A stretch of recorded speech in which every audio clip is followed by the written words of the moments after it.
"Be strong," her mother whispered, then her heart stopped. The machines flatlined. She screamed for help, shaking her mother's body. "Mom, please, wake up. Please don't leave me." But no one came. The only person who'd ever loved her was gone. She collapsed beside the bed, sobbing, clutching her mother's cold hand.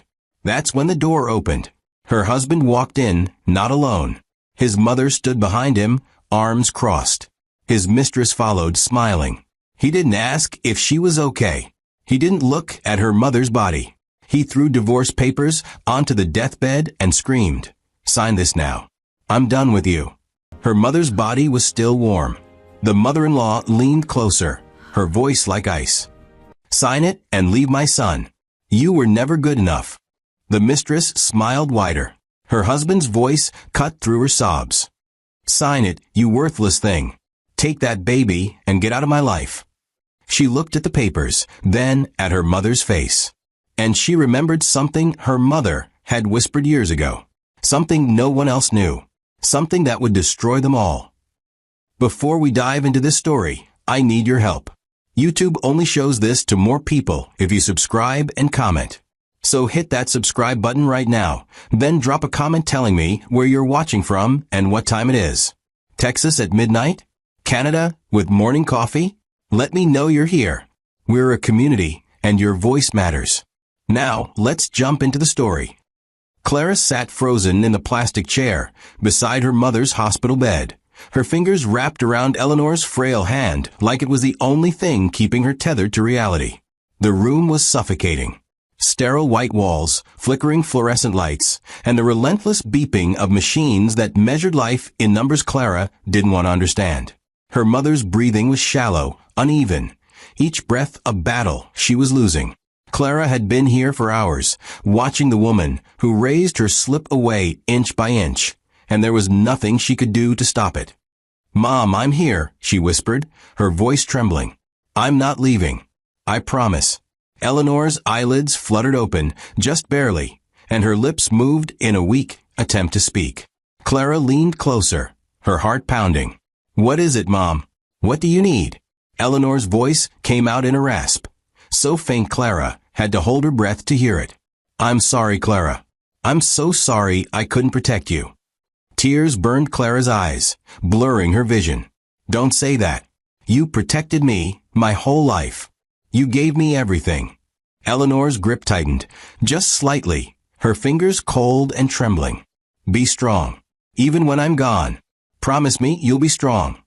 Clara nodded, her throat closing up, her chest heaving with sobs she couldn't hold back. "I promise, Mom. I'll be strong. I'll survive. I swear." For 3 years, Clara had begged Nathaniel to let her mother move in with them. 3 years of pleading, of explaining that Eleanor's health was failing, that she couldn't afford proper care, that she needed a family. Every single time, Nathaniel had looked at her with that calm, detached expression he always wore when he wanted to end a conversation without raising his voice. "We don't have the space, Clara," he'd say, his tone so reasonable it made her feel insane for even asking. And then Vivian, his mother, would step in with that tight, disapproving smile and deliver the final blow. "We are not a charity, Clara. Your mother made her choices. She'll have to live with them." Nathaniel never argued. He never defended Clara. He just nodded, stood up, and walked away, leaving her standing there with the weight of her mother's suffering pressing down on her chest. So Clara had done the only thing she could. She visited in secret. She paid the hospital bills with money she scraped together from skipping meals, from selling the jewelry her mother had given her years ago, from hiding cash in places Nathaniel would never think to look. Every receipt was a sin she buried. Every visit was a crime she committed in silence. And Nathaniel never asked. Vivian never questioned. They didn't care where Clara went or why she came home looking like she'd been crying. They were content to let Eleanor rot in a public hospital, alone and forgotten, because acknowledging her existence would have been inconvenient. Now on this freezing February night, with snow falling outside the window and the machines slowing their rhythm, Eleanor was dying, and Clara was the only one holding her hand. Her mother's breathing hitched, stuttered, and then stopped. The monitor flatlined with a single, piercing tone that cut through the room like a scream. Clara's body went numb. She couldn't move, couldn't breathe, couldn't process what had just happened. "No," she whispered, shaking her head. "No, no, no, please, Mom, please don't leave me." But Eleanor's hand went limp in hers, and the warmth drained from her skin, and Clara knew it was over. She pressed her forehead against her mother's hand and sobbed, her whole body shaking, her heart ripping apart in her chest.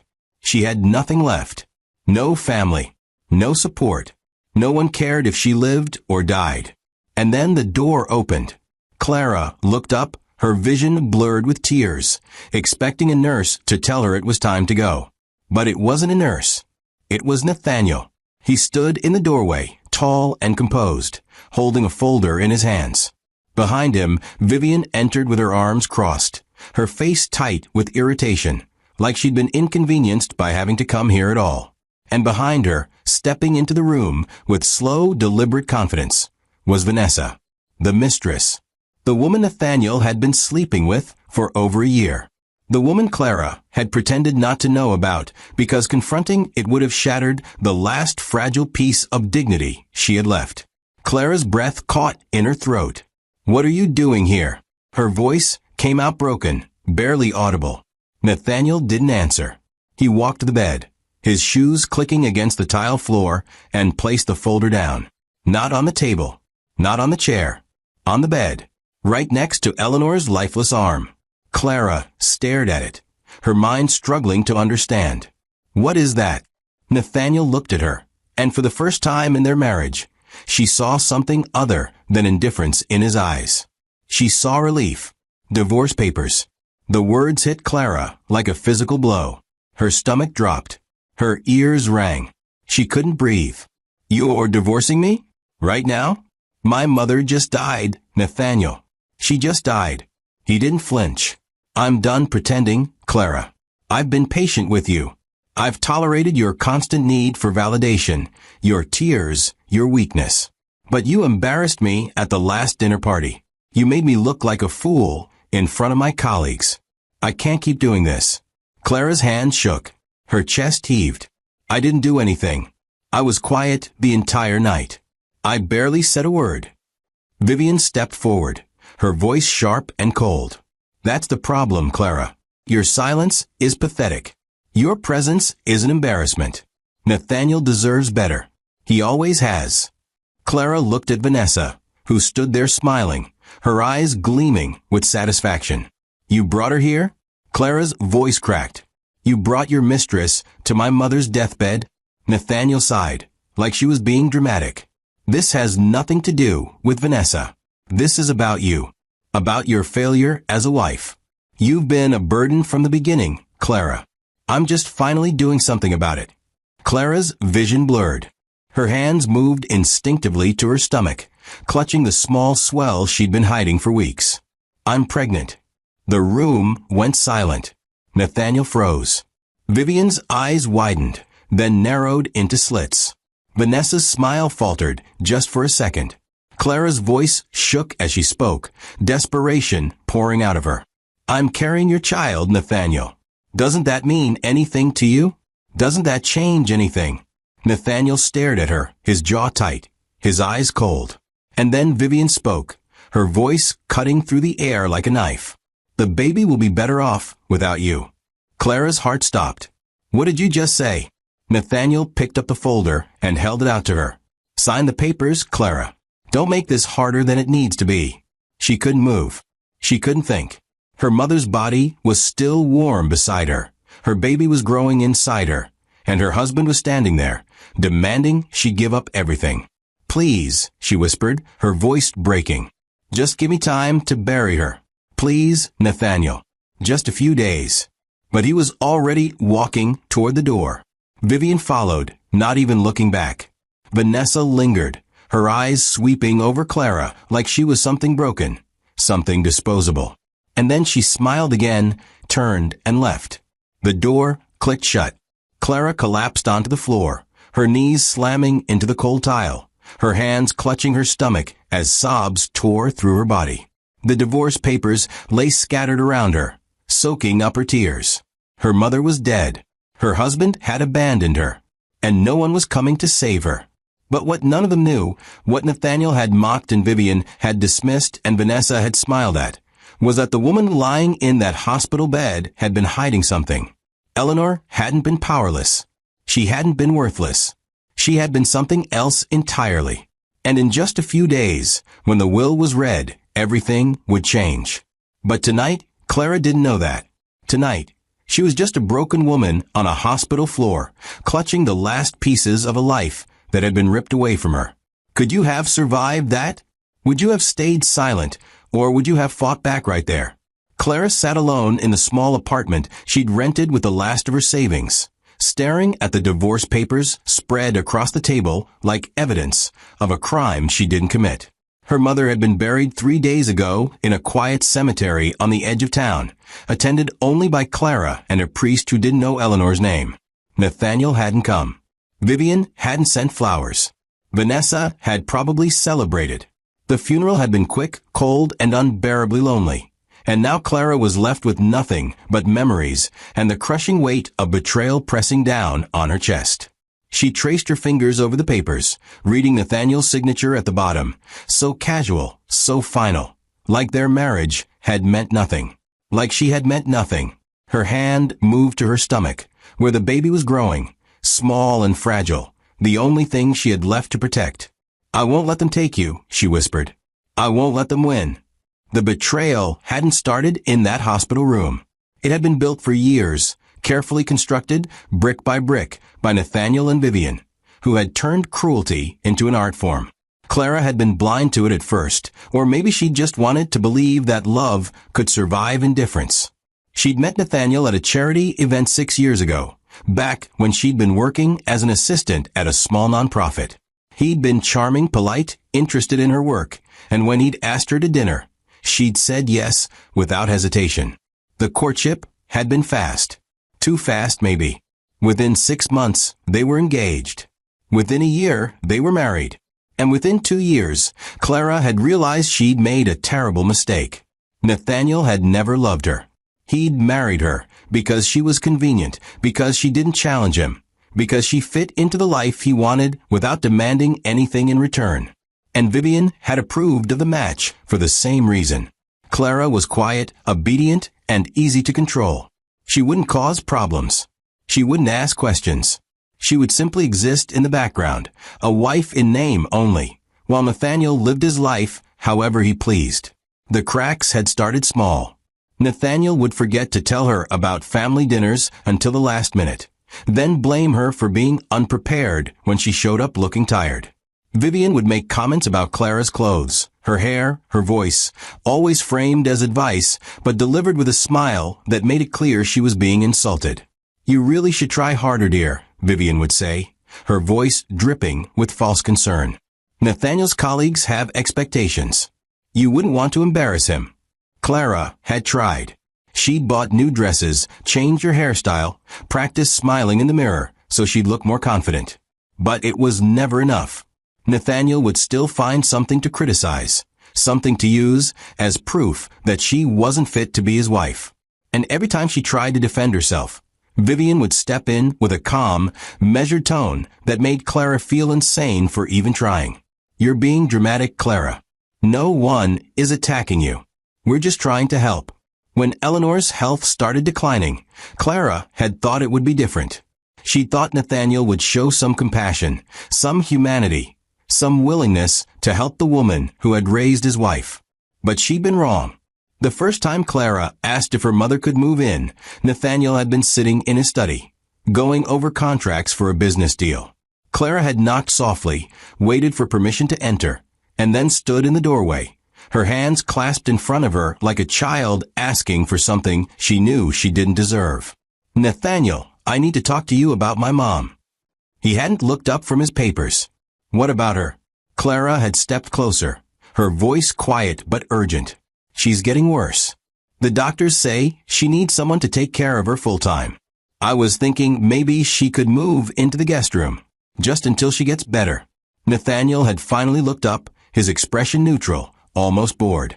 "We don't have the space, Clara." She'd blinked, confused. We have 3 guest rooms. We never use them. He'd sighed, setting down his pen like she was wasting his time. It's not about the physical space. It's about the lifestyle we've built. Your mother doesn't fit into that. She'd be uncomfortable here. She'd be a burden. Clara's chest had tightened. She's my mother, Nathaniel. She's not a burden. She's sick. He'd gone back to his papers, dismissing her without another word. Talk to my mother about it. She handles household decisions. So Clara had gone to Vivian, knowing it was a mistake, but hoping, desperately, that maybe she'd find some sympathy there. Vivian had been in the sitting room, sipping tea and reading a magazine, her posture perfect, her expression serene. Clara had sat down across from her, her hands trembling. Vivian, I wanted to ask you about something. Vivian had set down her magazine, her smile polite but cold. Of course, dear. What is it? Clara had explained the situation, trying to keep her voice steady, trying not to sound like she was begging. But halfway through, Vivian had raised a hand, stopping her mid-sentence. Clara, I understand you're concerned about your mother, but we are not a charity. We have a certain standard to uphold, and bringing in someone who requires constant care would disrupt that. Your mother has her own resources. She can manage on her own. Clara had shaken her head, her voice breaking. She doesn't have resources, Vivian. She's broke. The hospital bills are piling up. She can't afford proper care. She needs help. Vivian had taken another sip of her tea, completely unbothered. Then she should have planned better. Poor financial decisions are not our responsibility, Clara. You need to accept that. Clara had left that conversation feeling like she'd been slapped. But she hadn't given up. She tried again and again and again, each time met with the same cold refusal, the same dismissive logic, the same subtle accusation that she was being unreasonable for even asking. And every time she pushed, Vivian would lean closer to Nathaniel, whispering in his ear, reinforcing the idea that Clara was a problem, that she was weak, that she was dragging them down. Clara had started to notice the way they looked at each other during those conversations, the way Vivian's eyes would flicker with satisfaction when Nathaniel agreed with her, the way they moved in perfect sync, like co-conspirators executing a plan. They weren't just refusing to help Eleanor. They were orchestrating Clara's isolation piece by piece, ensuring she had no support, no power, no way to fight back. So Clara had done the only thing she could. She'd started visiting her mother in secret, paying the bills with money she'd saved from years of small sacrifices.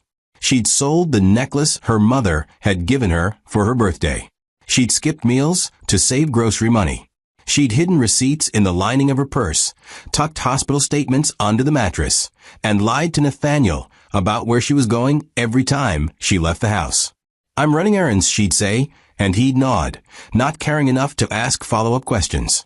Vivian never questioned her either. They were content to let Clara disappear for hours at a time, as long as she came back quiet, obedient, and broken. And she had been broken. Every visit to the hospital had chipped away at her spirit. Every time she'd watched her mother struggle to breathe, struggle to stay awake, struggle to hold on, Clara had felt the weight of her own powerlessness crushing her. She couldn't save her mother. She couldn't stand up to Nathaniel. She couldn't escape Vivian's control. She was trapped, and they knew it. But what Clara hadn't realized, what she couldn't have known during those long, painful months, was that her mother had been preparing for this. Eleanor had watched her daughter suffer in silence, had seen the bruises on her spirit even when there were no marks on her skin, and she had made a plan. A plan so carefully constructed, so meticulously hidden, that no one, not even Clara, would see it coming until the exact moment it needed to be revealed. Eleanor had been poor in appearance, yes. She'd lived in a small apartment, worn old clothes, and never flaunted wealth. But appearances had been her shield, her disguise, her way of protecting what she'd built in secret.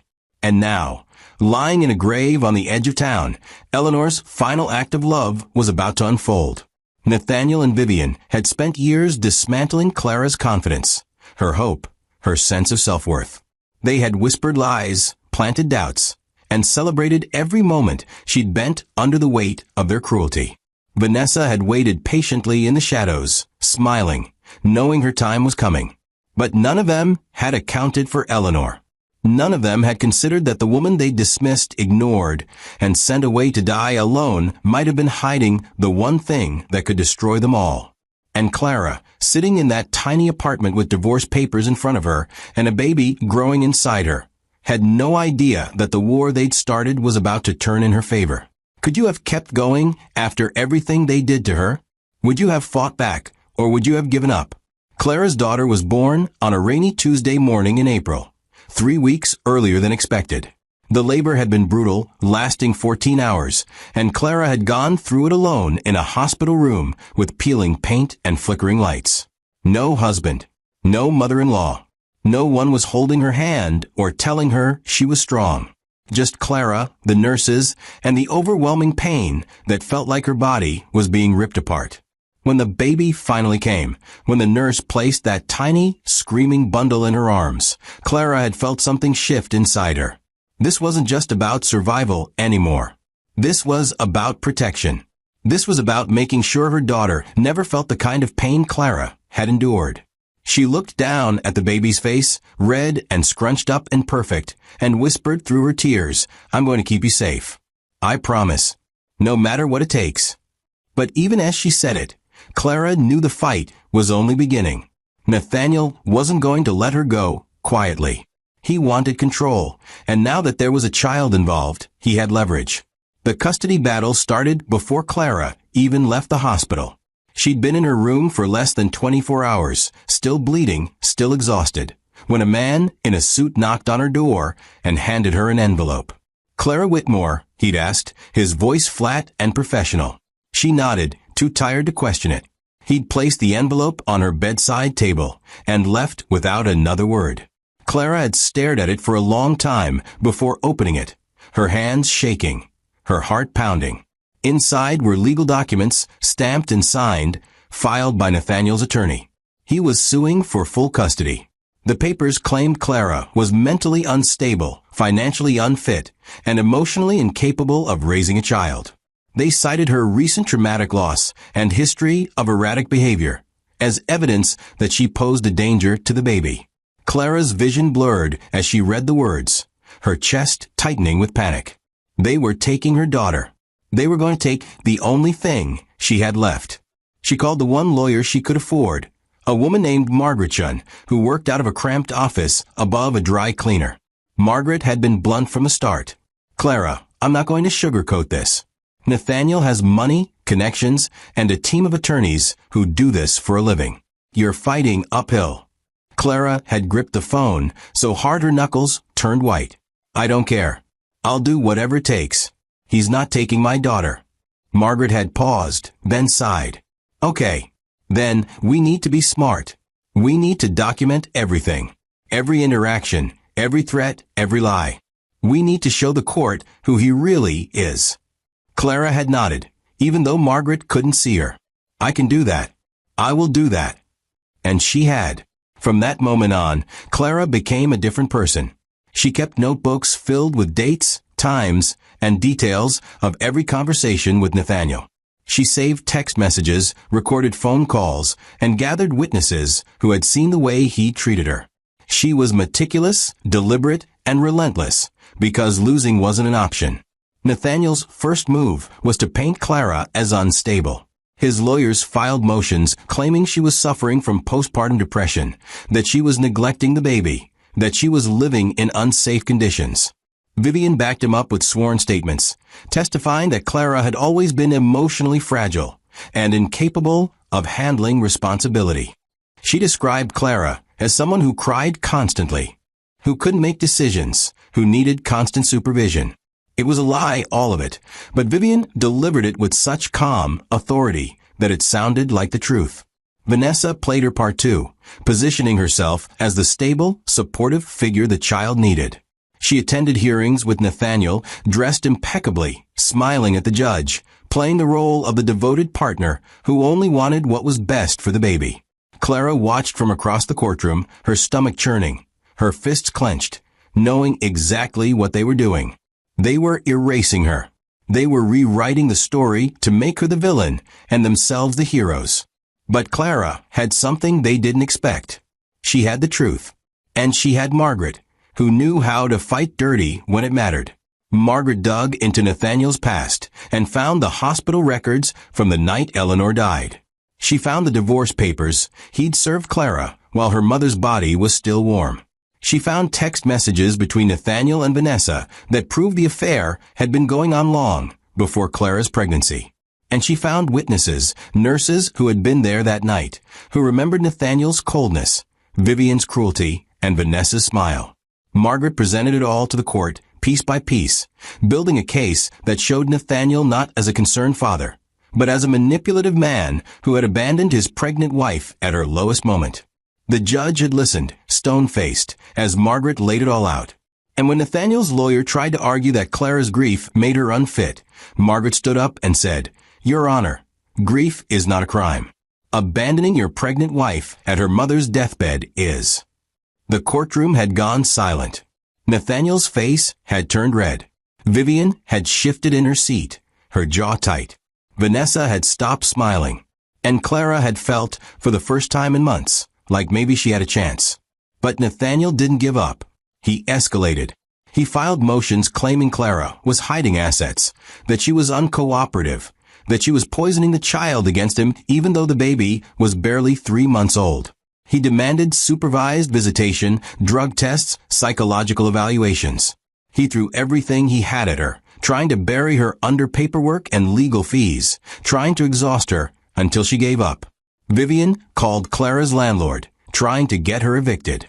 She contacted Clara's former employer, spreading rumors that Clara was unstable and unreliable. She even showed up at Clara's apartment once, unannounced, claiming she wanted to check on the baby, but really just trying to find something she could use against Clara in court.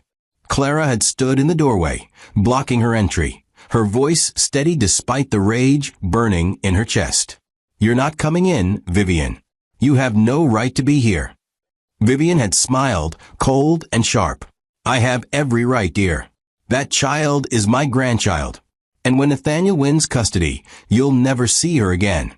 Clara had closed the door in her face, her hands shaking, her heart racing. But she hadn't broken. She'd gone back inside, picked up her daughter, and held her close, whispering the same promise she'd made in the hospital. "I won't let them take you. I won't let them win." And she hadn't. Every move Nathaniel made, Clara countered. Every lie Vivian told, Clara exposed. Every time they tried to paint her as weak, she showed up stronger. She attended every hearing, every mediation, every evaluation, and she did it with her head held high, even when she was falling apart inside. She learned to speak in court without her voice shaking. She learned to answer questions without crying. She learned to be the kind of mother her daughter needed, even when everything inside her was screaming to collapse. Margaret had warned her it would be a long fight, and she'd been right. Months passed. The legal bills piled up. Clara sold everything she had left, her mother's furniture, her wedding ring, even the few pieces of jewelry she'd been saving for her daughter. She worked 2 jobs, one during the day and one at night, sleeping only a few hours between shifts, surviving on coffee and sheer willpower. Her body ached. Her mind was exhausted. But she kept going, because giving up meant losing her daughter, and that was something she would never do. She remembered her mother's words from that hospital bed. "Be strong, Clara, even when I'm gone, especially when I'm gone." And Clara had been strong. Stronger than she'd ever thought possible. Stronger than Nathaniel had anticipated. Stronger than Vivian had believed she could be. What Clara didn't know, what she couldn't have known during those brutal months of fighting, was that her mother had left her more than just words. Eleanor had left her a weapon. A tool so powerful it would dismantle everything Nathaniel and Vivian had built. But the time wasn't right yet. Clara had to prove herself first. She had to show the world, and more importantly herself, that she didn't need money or power to be strong. She needed only her will, her love, and her refusal to break. And as the custody battle dragged on, as Nathaniel's lawyers filed motion after motion, as Vivian whispered threats and Vanessa played the perfect stepmother, Clara kept fighting. She kept showing up. She kept proving that no amount of money, no amount of manipulation, could take away what mattered most. Her daughter was hers. And no judge, no lawyer, no amount of cruelty could change that. The final custody hearing was scheduled for late September, 6 months after her daughter was born. Clara walked into that courtroom with her head high, her evidence organized, her witnesses ready. Nathaniel sat across from her with his team of lawyers, Vivian beside him, Vanessa close by, all of them confident, all of them certain they would win. But Clara wasn't afraid anymore. She'd been through the worst they could throw at her, and she was still standing. And soon, very soon, they would realize they'd made a terrible mistake. Could you have fought that hard for someone you loved? Would you have kept going when everyone said you'd lose? The letter arrived on a Wednesday afternoon, slipped under Clara's apartment door while she was feeding her daughter. She'd almost missed it, nearly stepped right over it on her way to throw out the trash. But something made her stop, made her look down, and there it was. A cream-colored envelope, thick and expensive looking, with her name written across the front in elegant handwriting she didn't recognize. Clara picked it up, her heart beating faster, her fingers trembling as she turned it over. There was no return address, just a wax seal pressed into the back, dark red and official. She'd never seen anything like it.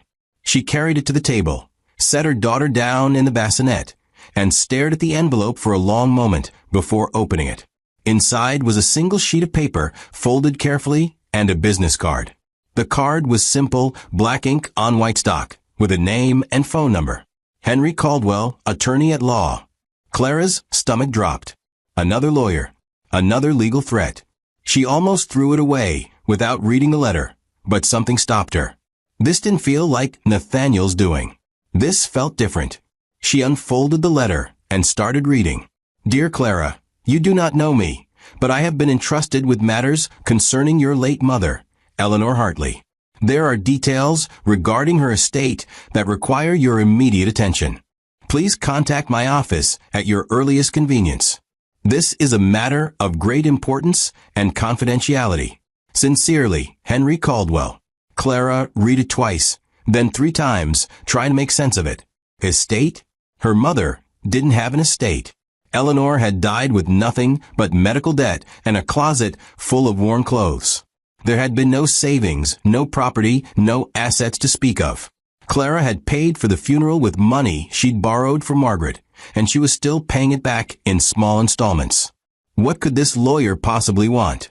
She looked at the business card again, at the phone number printed neatly across the bottom. Part of her wanted to ignore it, to throw it away and pretend it had never arrived. She didn't have the energy for more legal complications, more paperwork, more people trying to take things from her. But another part of her, the part that sounded like her mother's voice in her head, told her to call.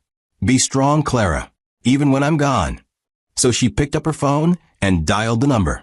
It rang twice before a woman answered. Caldwell and Associates, how may I help you? Clara's voice came out shaky. Hi, my name is Clara Whitmore. I received a letter from Henry Caldwell. He asked me to call. There was a pause, then the sound of papers shuffling. Yes, Mrs. Whitmore. Mr. Caldwell has been expecting your call. Please hold on. The line clicked and soft classical music played in Clara's ear. She waited, her pulse racing, her mind spinning with questions she didn't have answers to. After what felt like forever, a man's voice came on the line, deep and calm.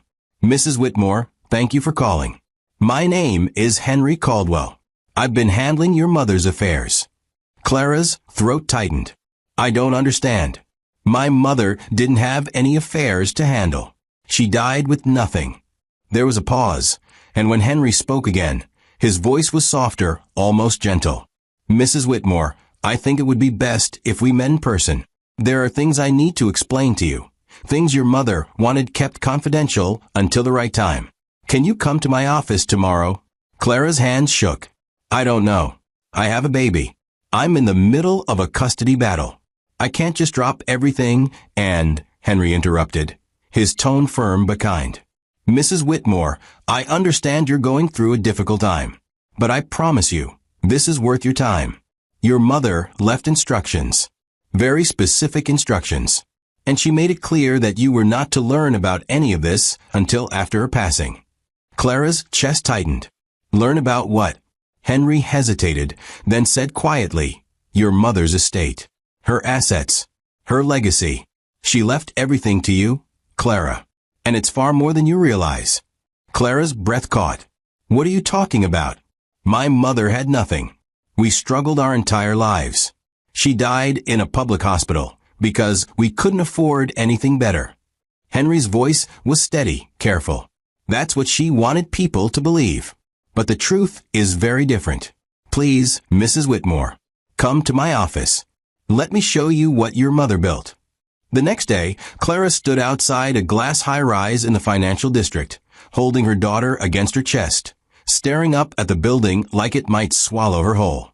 She'd taken 2 buses to get here, dressed in the only clean shirt she had left, her hair pulled back in a ponytail because she didn't have time to do anything else. She felt out of place, like she didn't belong in a world of polished lobbies and people in expensive suits. But she'd come this far. She couldn't turn back now. She pushed through the revolving door and walked to the reception desk, her heart pounding. I'm here to see Henry Caldwell, she said, her voice barely above a whisper. The receptionist smiled, professional and detached. Name. Clara swallowed. Clara Whitmore. The woman typed something into her computer, then nodded. 15th floor. Mr. Caldwell is expecting you. Clara rode the elevator in silence, her daughter asleep in her arms, her mind racing. When the doors opened, she stepped into a quiet hallway lined with dark wood and soft lighting. At the end of the hall was a door with a gold plaque that read Henry Caldwell, attorney at law. She knocked, and a voice called out, "Come in." She pushed the door open and stepped inside. The office was large, filled with bookshelves and leather furniture, a massive desk in the center with a man sitting behind it. He was older, maybe in his 60s, with gray hair and kind eyes. He stood when he saw her, smiling warmly. "Mrs. Whitmore, thank you for coming. Please sit." Clara sat, her daughter stirring slightly but staying asleep. Henry sat back down, folding his hands on the desk. "I know this must be confusing for you," he said gently, "but I'm going to explain everything. Your mother came to me 20 years ago. She hired me to manage her assets, her investments, her properties. She was very clear about what she wanted. No one knew. Not her friend S. Not her family. Not even you. She lived modestly, quietly, because she believed that wealth attracted the wrong kind of attention. She wanted to protect you, Clara, and she wanted to make sure that when the time came, you would have everything you needed to survive." Clara's head was spinning. "I don't understand. What assets? What properties? My mother lived in a 1-bedroom apartment. She worked as a cleaner.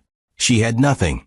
Henry opened a drawer and pulled out a thick folder, setting it on the desk between them. "That's what she wanted people to believe. But your mother was a very intelligent woman. She invested carefully. She bought properties under different names. She built businesses quietly, always staying in the background.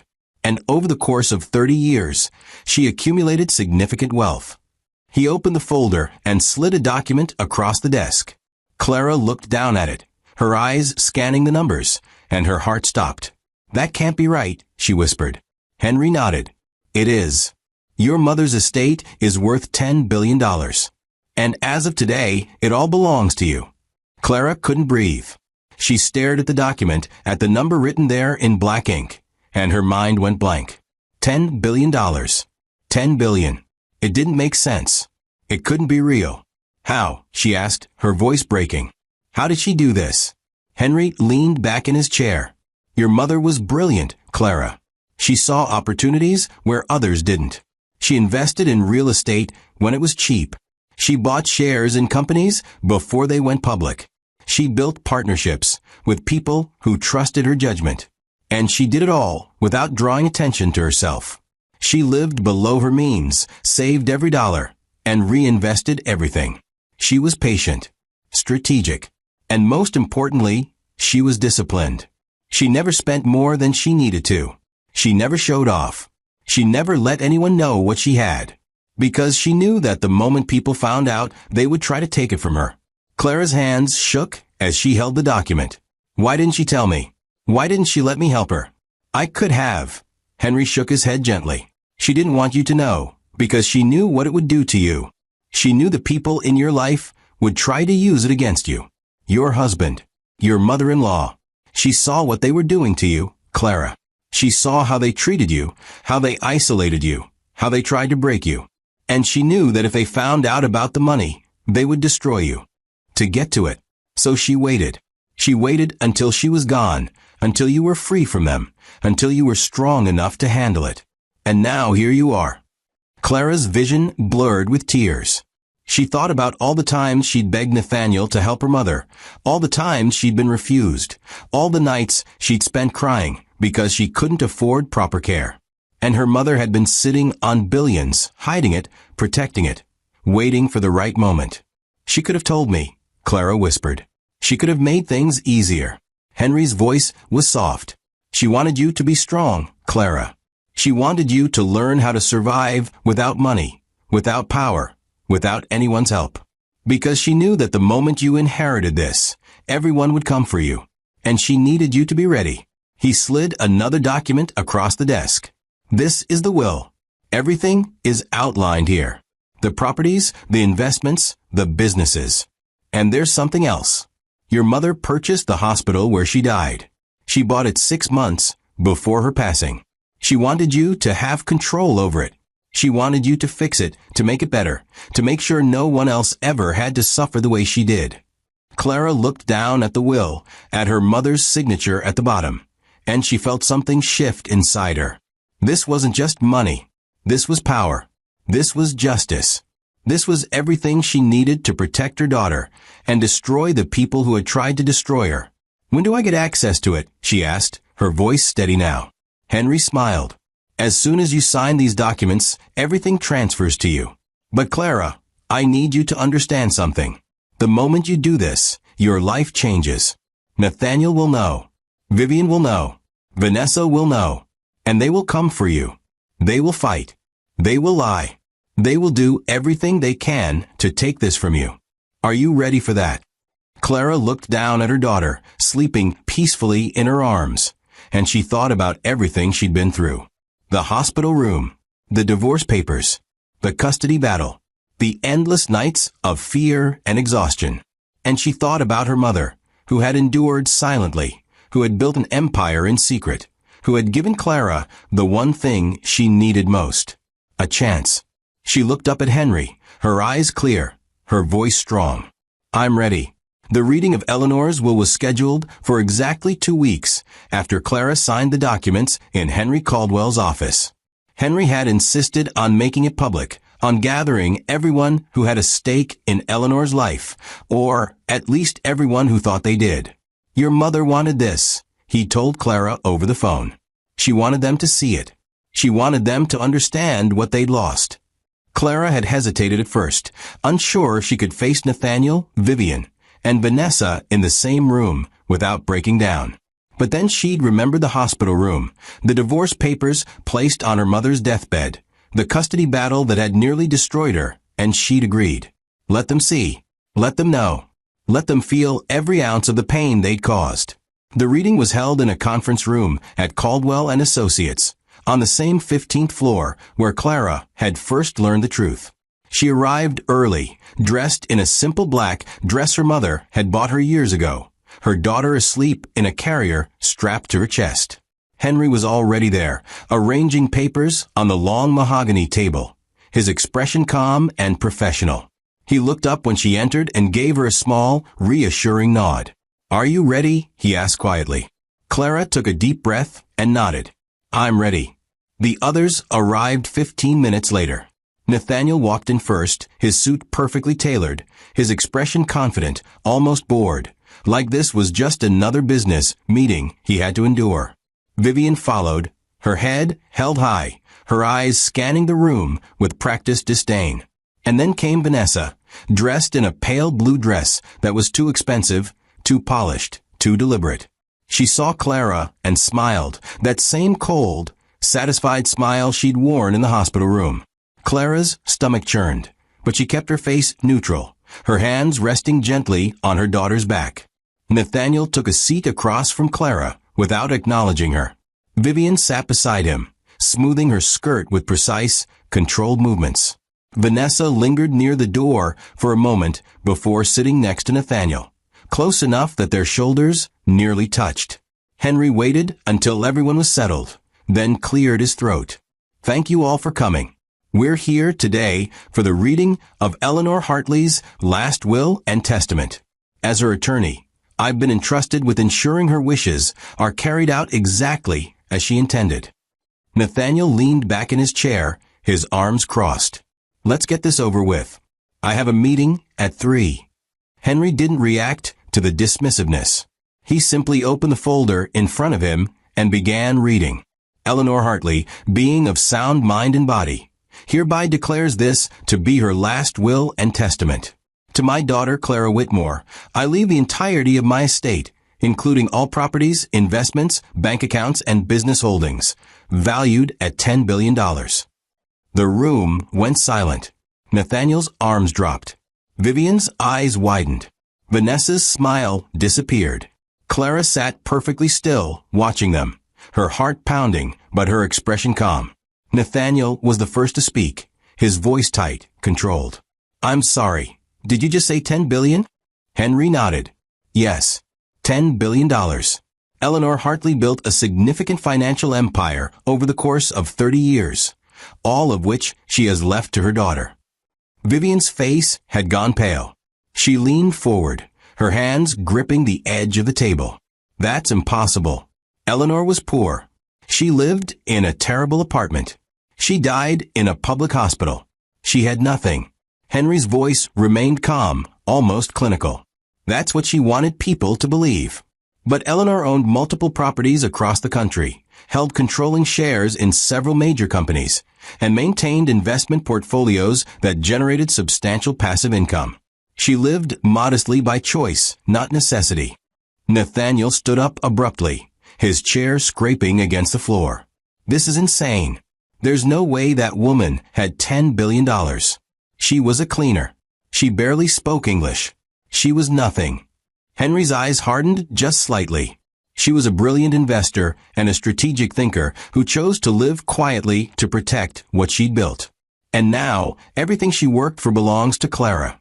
Vivian turned to Clara, her voice sharp, accusing. You knew about this. You've been hiding it this whole time, playing the victim while sitting on a fortune. Clara finally spoke, her voice steady, cold. I found out 2 weeks ago. The same time you're finding out now.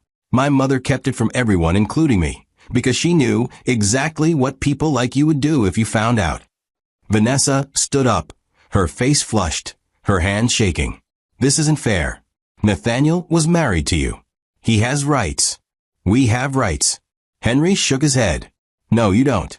The marriage was legally dissolved before Eleanor's passing. Nathaniel has no claim to Clara's inheritance.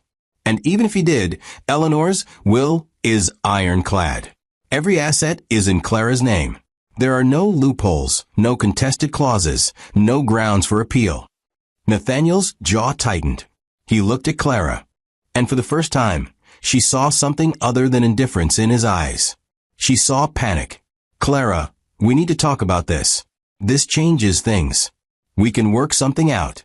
The custody arrangement, the divorce settlement, we can renegotiate. Clara stared at him, her voice ice cold.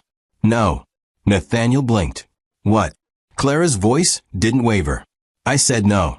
You served me divorce papers while my mother was dying. You abandoned me while I was pregnant. You fought to take my daughter from me because you thought I was weak, powerless, and alone. You were wrong. And now you want to renegotiate? Now you want to talk? It's too late, Nathaniel. You made your choice. Vivian stood up, her voice rising. You ungrateful little, Henry interrupted, his voice sharp.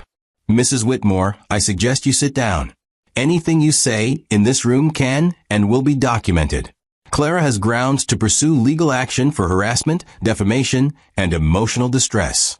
I'd advise you to be very careful with your words. Vivian's mouth snapped shut.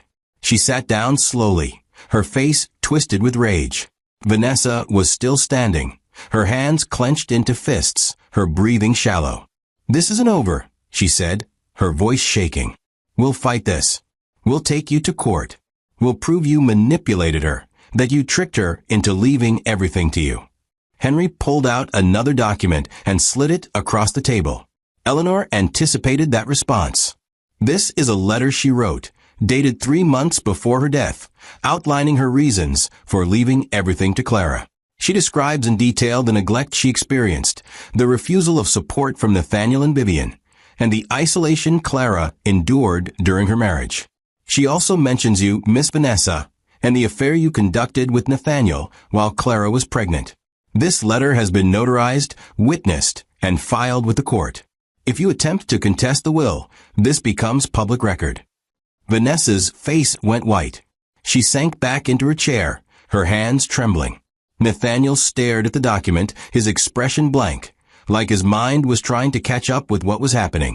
Vivian looked like she might faint. Her breathing was shallow, her hands gripping the arms of her chair. Henry continued, his voice calm and measured. Additionally, Eleanor purchased the hospital, where she passed away 6 months before her death. As of today, Clara owns that facility. She also owns the businesses that supply medical equipment to that hospital, the real estate company that manages the properties Nathaniel's family rents for their offices, and the investment firm that holds the majority of Vivian's personal accounts. The room was so quiet Clara could hear her daughter's soft breathing against her chest. Nathaniel looked at her, his eyes wide, his voice barely a whisper. "You own everything." Clara nodded. "Not everything. Just everything that matters to you." Vivian made a small, choked sound, like she was trying to speak but couldn't find the words.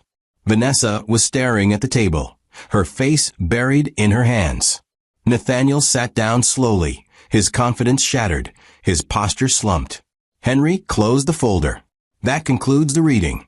Clara, if you have any questions, I'm available. The rest of you are free to leave." No one moved. They all just sat there, stunned, broken, unable to process what had just happened.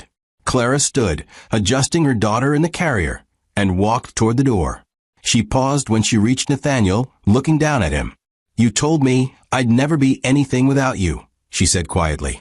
"You told me I was weak, that I was worthless, that my mother was a burden. You were wrong about all of it." She turned and walked out, leaving them sitting in silence, their world collapsing around them. Outside the building, Clara stood on the sidewalk, breathing in the cold air, feeling the weight of everything that had just happened settle over her. She'd won. She'd actually won. Not just the money, not just the power, but the validation, the proof that she'd been right all along, that she'd been strong enough to survive, that her mother's love had been real and fierce and unstoppable. Her phone buzzed in her pocket. She pulled it out and saw a text from Margaret. Heard the news. The court just dropped Nathaniel's custody case. Full custody awarded to you. Congratulations, Clara. Clara closed her eyes, tears streaming down her face, and she whispered, "Thank you, Mom. Thank you for everything." Her daughter stirred, opening her eyes and looking up at Clara with that innocent, trusting gaze. Clara smiled through her tears and kissed her forehead.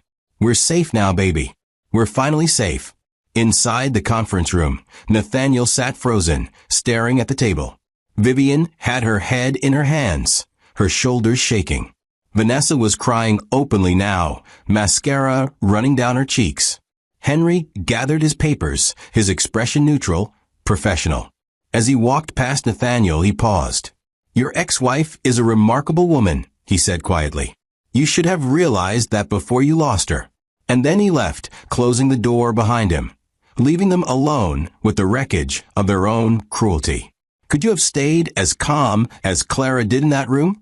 Would you have been able to walk away, or would you have said more? Clara's new life didn't announce itself with fanfare or celebration. There were no champagne toasts, no shopping sprees, no sudden transformations into someone she wasn't. Instead, she moved through the transition with the same quiet determination that had carried her through the custody battle, through the divorce, through the hospital room where her mother had died. She rented a modest apartment in a better neighborhood, nothing extravagant, just a place where her daughter could grow up safely, where the locks worked and the heat stayed on and no one banged on the walls at 3 in the morning. She hired a nanny, a kind woman named Rosa, who had raised 4 children of her own and treated Clara's daughter like she was precious. And then, with Henry's guidance, Clara began the real work. The work her mother had prepared her for. The work of rebuilding everything Nathaniel and Vivian had tried to destroy. She started with the hospital, the place where Eleanor had died alone, neglected, treated like she didn't matter. Clara walked through those halls 3 weeks after the will reading, her heels clicking against the linoleum floors, and she saw everything her mother must have seen. Overworked nurses, broken equipment, patients waited for hours in hallways because there weren't enough beds. A system built on cutting costs instead of saving lives. She called a meeting with the hospital board, a group of men in expensive suits who'd been running the place into the ground for years while collecting fat paychecks. They'd gathered in the boardroom, expecting some kind of introduction, maybe a polite speech about continuing her mother's legacy. Instead, Clara had walked in, set her bag down, and said, "You're all fired." The room had gone silent. One of the board members, a man named Gerald with a red face and a condescending smile, had laughed. "Excuse me." Clara had looked at him, her expression calm, her voice steady. "I said you're all fired. Effective immediately. Security will escort you out. You have 1 hour to clear your offices." Gerald's smile had disappeared. "You can't do that. We have contracts." Henry, who'd been standing quietly in the corner, had stepped forward and placed a stack of documents on the table. "Those contracts have termination clauses for gross negligence and mismanagement. Miss Whitmore's legal team has documented every violation, every safety issue, every patient complaint that was ignored under your leadership. You're lucky she's not pressing criminal charges." Another board member, a woman named Diane, had stood up, her voice sharp. "This is insane. You don't know anything about running a hospital. You're going to destroy this place." Clara had met her eyes without flinching. "My mother died in this place because people like you decided saving money was more important than saving lives. I'm not destroying anything. I'm fixing what you broke." Within a month, Clara had hired new leadership, people who actually cared about patient care, who'd spent their careers fighting for better conditions, better pay, better treatment. She increased salaries for nurses and support staff, invested in new equipment, and renovated entire wings that had been falling apart for years. She didn't do it for recognition or praise. She did it because her mother had suffered here, and Clara would make sure no one else ever had to. Word spread quickly. The local news ran a story about the hospital's transformation, about the anonymous donor who'd taken over and turned everything around. Clara stayed out of the spotlight, refusing interviews, letting the work speak for itself. But people noticed. Employees noticed. Patients noticed. And Nathaniel noticed. He'd started calling her 2 weeks after the will reading, leaving voicemails that started polite and got progressively more desperate. "Clara, we need to talk. There are things we can work out. I made mistakes, I know that, but we can fix this." She never called him back. Then the text started. Long, rambling messages about how he'd been under pressure, how Vivian had influenced him, how he regretted everything. Clara deleted them without reading past the first line. Vivian tried a different approach. She showed up at Clara's apartment one evening, unannounced, ringing the doorbell until Clara finally opened the door with her daughter on her hip. Vivian stood there, dressed impeccably as always, but there was something different in her eyes. Desperation. "Clara, we need to talk." Clara didn't move from the doorway. "No, we don't." Vivian's voice cracked, just slightly. "Please. Just 5 minutes.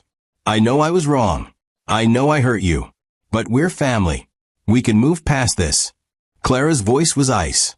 "We were never family, Vivian. You made sure of that." Vivian's composure slipped. "You're going to destroy us. Nathaniel's business is failing. Our accounts are frozen. We're losing everything." Clara shifted her daughter to her other hip, her expression unchanging. "You should have thought about that before you sent my mother to die alone in a public hospital. Before you told me my baby would be better off without me. Before you spent years making me feel like I was nothing. Vivian's eyes filled with tears, real or fake. Clara couldn't tell and didn't care. I'm begging you. Please. Just help us. You have so much now. You don't need all of it. Clara's voice was quiet but firm. You're right. I don't need all of it. But I'm not giving you a single dollar. Not now. Not ever. Goodbye, Vivian. And she closed the door. Nathaniel's attempts became more public, more humiliating. He tried to contact Clara's lawyers, demanding meetings, threatening lawsuits, claiming she was using her wealth to manipulate the legal system. Henry shut him down every time, sending polite but firm letters that reminded Nathaniel he had no legal standing, no claim, no leverage. Then Nathaniel tried going to the press, giving an interview to a tabloid about how his ex-wife had suddenly come into money and was refusing to help the father of her child. The article painted Clara as cold, vindictive, a woman who'd turned her back on her family. It lasted exactly one day before Henry released Eleanor's letter, the one describing in detail how Nathaniel and Vivian had treated her, how they'd refused to help when she was dying, how they'd served divorce papers at her deathbed. The media turned on Nathaniel overnight. Op-eds called him cruel, heartless, a man who'd abandoned his pregnant wife and now wanted her money. Social media tore him apart. His business partners started distancing themselves. Invitations to events dried up. And through it all, Clara said nothing. She didn't defend herself, didn't issue statements, didn't engage.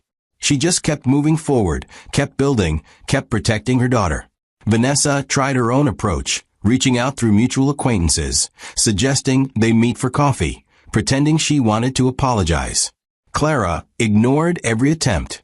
Vanessa then tried showing up at the hospital, claiming she wanted to volunteer, to give back to the community. Clara had security escort her out.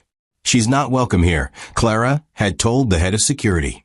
If she comes back, call the police. Vanessa's social circle began to shrink. The women who'd once envied her relationship with Nathaniel, who'd admired her patience and strategy, now saw her for what she was. A woman who'd smiled while a pregnant wife was being destroyed. Invitations stopped coming. Friends stopped calling. And when Vanessa tried to align herself with other wealthy families, whispers followed her everywhere. That's the mistress. That's the woman who broke up a marriage. That's the one who smiled at a deathbed. Clara never had to say a word. The truth did all the work for her. But Clara's focus wasn't on revenge. It was on building something better. She took over the businesses her mother had quietly invested in, bringing in ethical leadership, implementing fair wages, creating environments where employees were valued instead of exploited. She funded scholarships for single mothers trying to get back on their feet, for women escaping abusive relationships, for people who reminded her of where she'd been just months ago. She did it quietly, without press releases or photo opportunities, because the work mattered more than the recognition. Her daughter grew stronger every day, smiling more, laughing more, thriving in a home filled with love instead of fear. Clara would sit with her in the evenings, reading stories, singing songs, and sometimes just holding her close, whispering promises. You're safe. You're loved. You're never going to know what it feels like to be powerless. And she meant it. Nathaniel's business collapsed by autumn. The investments he'd relied on, the partnerships he'd counted on, all of them were connected to companies Clara now controlled. She didn't actively destroy him. She just stopped supporting him. Contracts weren't renewed. Partnerships dissolved. Buildings he'd been renting were sold to other tenants. It wasn't revenge. It was simply removing the safety net he'd always taken for granted. Vivian's social standing crumbled alongside her son's business. The charity board she'd sat on quietly asked her to step down. The country club she'd frequented for decades revoked her membership. The invitations to galas and fundraisers stopped arriving. She'd built her entire identity on status, on being untouchable, on controlling the people around her. And now, watching it all disappear, she had no one to blame but herself. Clara heard about it all through Henry, who kept her updated not because she asked, but because he believed she should know. Nathaniel filed for bankruptcy last week. He told her over coffee one afternoon. Vivian sold her house. They're both living in a small apartment downtown. Clara had taken a sip of her coffee, her expression neutral. Good. Henry had smiled just slightly. Your mother would be proud of you, Clara. But Clara didn't feel triumphant. She didn't feel victorious. She just felt steady, grounded, like she was finally standing on solid ground after years of sinking. She'd survived the worst they could throw at her, and she'd come out stronger. Not because of the money, not because of the power, but because she'd learned what her mother had been trying to teach her all along. Strength wasn't about being loud or aggressive. It was about being patient, strategic, and unshakable. It was about protecting what mattered and letting everything else fall away. And as Clara sat in her apartment watching her daughter sleep, she realized she'd become exactly the kind of woman her mother had always believed she could be. Strong, resilient, unstoppable. How would you have handled the power if you were in Clara's position? Would you have been as restrained, or would you have gone further? Vanessa had always believed patience was her greatest weapon. While other women chased men with tears and demands, she'd waited in the shadows, smiling politely, never pushing, never asking for more than Nathaniel was willing to give. She'd watched Clara struggle through pregnancy, watched her beg for help, watched her cry in corners at family dinners, and Vanessa had smiled through all of it because she knew her time was coming. She'd convinced herself that once Clara was gone, once the divorce was final, she'd step into the life that should have always been hers. Nathaniel's wealth, his status, his family name, all of it would belong to her. She'd played the long game, and she'd been certain she'd won. But now, sitting in her cramped studio apartment with unpaid bills stacked on the counter, and her phone silent for the third day in a row, Vanessa realized she'd been playing a game where the rules had changed without anyone telling her. Clara hadn't just survived. She'd risen. And Vanessa, who'd spent years positioning herself as the better choice, the smarter choice, the woman Nathaniel deserved, was left with nothing. The collapse had started slowly, so subtly Vanessa hadn't noticed it at first. After the will reading, after the news broke about Clara's inheritance, Vanessa had still believed she could salvage things. She'd gone to Nathaniel, found him sitting in his office with his head in his hands, and she'd wrapped her arms around him, whispered reassurances. We'll figure this out. Clara can't keep all of it. There are laws, protections, we'll fight this. But Nathaniel had pulled away from her, his voice hollow. There's nothing to fight. She owns everything. My business, my properties, the accounts I thought were mine. It's all connected to companies she controls now. I have nothing, Vanessa. Nothing. Vanessa had tried to stay calm, tried to be the supportive partner she'd always been. Then we'll rebuild. We'll start over. You're smart, capable, you can do this. But Nathaniel had looked at her with empty eyes. With what money? With what connections? Everyone I knew, everyone who mattered, they're all gone. They don't return my calls. They don't want to be associated with me. I'm toxic, Vanessa. And so are you. That had stung. But Vanessa had pushed past it, convinced he was just stressed, just overwhelmed. She tried reaching out to her own network, the women she'd befriended at charity events, the investors she'd charmed at dinner parties. But the responses had been cold, distant, polite rejections wrapped in excuses. We're not taking on new partnerships right now.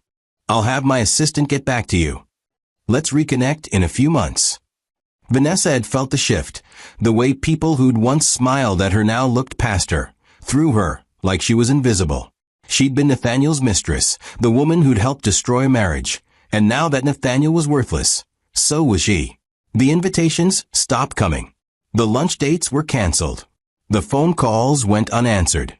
Vanessa had spent years building relationships based on what Nathaniel could offer, and now that he had nothing, those relationships evaporated like they'd never existed.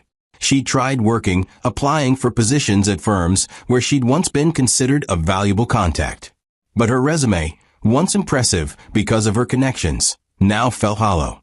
She had no real skills, no tangible experience, just years of networking and social climbing that meant nothing without the right name attached to her. The interviews were polite but brief. We'll be in touch. They never were. Vanessa's savings, which she'd thought would last months, drained faster than she'd expected. Rent, utilities, groceries, all the small expenses she'd never worried about when Nathaniel was paying for everything. She'd never realized how much she depended on him, how much her entire life had been built on his wealth. And now, watching her bank account dwindle, watching the creditors call, watching her carefully constructed life crumble, Vanessa felt something she'd never felt before. Fear. Real, suffocating fear that she was going to lose everything. She tried reaching out to Clara once, through a mutual acquaintance who worked at one of the hospitals Clara had restructured. Vanessa had crafted the message carefully, making it sound genuine, apologetic. I know I made mistakes. I know I hurt you, but I'm asking for a chance to make things right. Not for Nathaniel, but for myself. I need help, Clara. Please. The response had come back 2 days later, short and final. Clara said no. She said you made your choice, and now you live with it. Don't contact her again. Vanessa had stared at the message, her hands shaking, her chest tight with rage and desperation. She'd done everything right. She'd been patient, strategic, careful. She'd waited years for this, and it had all been for nothing. Clara, the woman she'd dismissed as weak and pathetic, had won. And Vanessa, who'd always believed she was smarter, better, more deserving, was left with nothing but the wreckage of her own choices.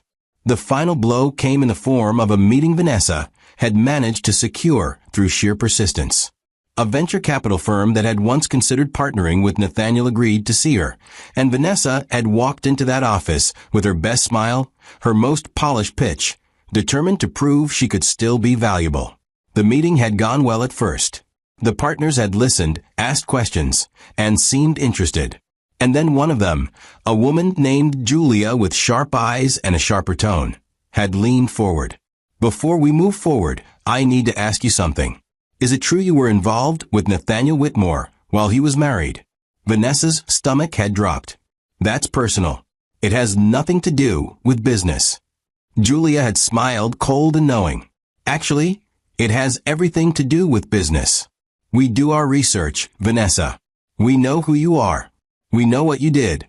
And we know that Clara Whitmore now controls a significant portion of the market we operate in. Partnering with you would be a liability. So, I'm going to be blunt. We're not interested. Vanessa had tried to salvage it, tried to argue, but Julia had stood up, signaling the end of the meeting. Good luck, Vanessa. You're going to need it. Vanessa had left that office, feeling like the ground had been ripped out from under her. She'd walked back to her apartment in a daze, her mind racing, her chest tight with panic. She'd built her entire life on being desired, being valuable, being the woman men wanted and women envied. And now she was nothing. Worse than nothing. She was a cautionary tale, a woman who'd gambled everything on a man who had nothing left to give. That night, alone in her apartment, Vanessa had broken down. She'd screamed, thrown things, sobbed until her throat was raw. She'd called Nathaniel, desperate for someone to blame, someone to share the burden with. But he hadn't answered. She'd called again, and again, and again, until finally, on the 7th call, he picked up. What, Vanessa? His voice was flat, exhausted. Vanessa's voice came out shrill, desperate. You ruined me. You promised me a life, and now I have nothing. This is your fault. Nathaniel had laughed, bitter and hollow. My fault? You chose this, Vanessa. You chose to be with a married man. You chose to smile while his wife fell apart. You chose to believe we'd win. We didn't. And now we both have to live with it. Vanessa had tried to respond, but the line went dead. He'd hung up on her. She'd stared at her phone, her hands shaking, her mind spinning with rage and despair. She'd lost everything. Her reputation, her income, her future. And the worst part, the part that made her want to scream until her lungs gave out, was that Clara had done it without lifting a finger. Clara hadn't fought her, hadn't confronted her, hadn't even acknowledged her existence beyond that one final rejection. Clara had simply existed, had simply thrived, and that alone had been enough to destroy Vanessa completely. Because the world didn't care about mistresses who backed the wrong man. The world didn't have sympathy for women who smiled at deathbeds. The world had moved on, and Vanessa was left behind, invisible, irrelevant, forgotten. Weeks passed, and Vanessa's life continued its downward spiral. She moved to a cheaper apartment, then to a room in a shared house with strangers who didn't know her name and didn't care to learn it. She took a job at a retail store, standing behind a counter for minimum wage, serving customers who treated her like she was beneath them. And maybe she was. Maybe this was where she'd always belonged, and the years with Nathaniel had just been a temporary illusion, a fantasy she'd convinced herself was real. She'd see Clara's name in the news sometimes, articles about hospital reforms, about charitable donations, about a woman who'd turned tragedy into purpose. And every time, Vanessa felt a twist of envy so sharp it made her physically ill. That should have been her life. That should have been her standing in boardrooms, making decisions, commanding respect. But it wasn't. It never would be. Because Vanessa had made a choice, and that choice had destroyed her. One evening, standing in her tiny room with a stack of bills she couldn't pay and a phone that hadn't rung in weeks, Vanessa had a moment of clarity. She'd spent years believing she was smarter than Clara, more deserving, more capable. But the truth was, Clara had always been stronger. Clara had survived a marriage that would have broken most people. She'd survived grief, betrayal, and isolation, and she'd come out the other side with dignity intact. Vanessa, on the other hand, had spent years tearing someone down, believing it would lift her up. And now, she was paying the price. Not because Clara had punished her, but because the universe had a way of balancing the scales. Vanessa sat on the edge of her bed, staring at the blank walls of her room, and for the first time in her life, she understood what it meant to lose. Not just money or status, but purpose, identity, hope. She'd gambled everything on a man who had nothing, and now she had nothing too. And there was no one to blame but herself. Could you forgive someone like Vanessa? Or would you let her face the consequences alone? Vivian had spent her entire life building walls around herself. Walls made of status, wealth, and the carefully cultivated image of a woman who was untouchable. She'd married into old money, raised a son who carried the family name with pride, and positioned herself at the center of every social circle that mattered. Charity galas, country club luncheons, board meetings for foundations that did more networking than actual charity work. Vivian had mastered them all. She'd learned early that power wasn't just about having money. It was about making sure everyone knew you had it, about controlling who got access and who got shut out. And for decades, that strategy had worked. People respected her, feared her. I wanted her approval. But now, sitting alone in a 2-bedroom apartment that smelled like cheap cleaning products and old carpet, Vivian understood that the walls she'd built hadn't protected her. They'd isolated her. And when those walls came down, there was nothing left underneath. The humiliation had started in public, which made it so much worse.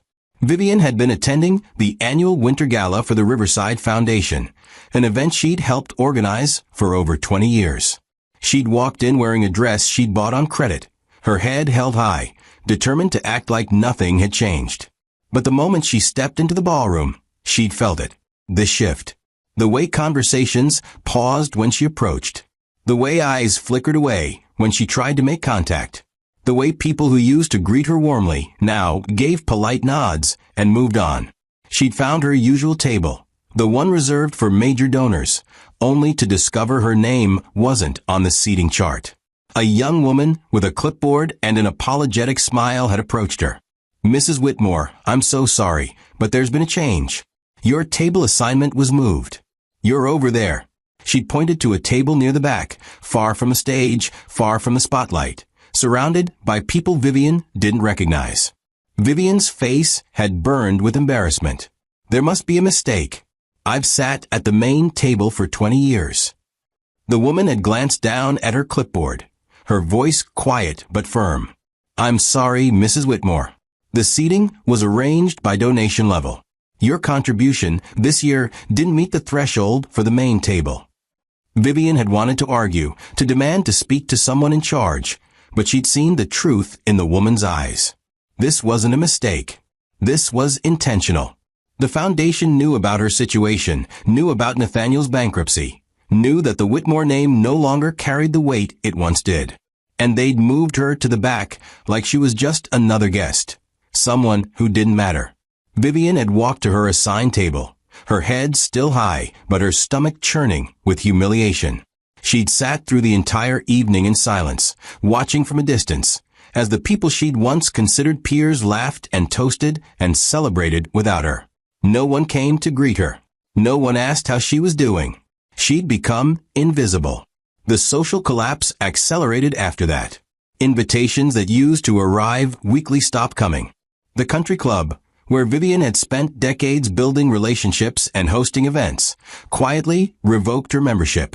The letter had been polite, citing updated membership criteria and financial restructuring. But Vivian knew the truth. They didn't want her anymore. She wasn't valuable. She was an embarrassment, a reminder that even the most carefully constructed status could collapse overnight.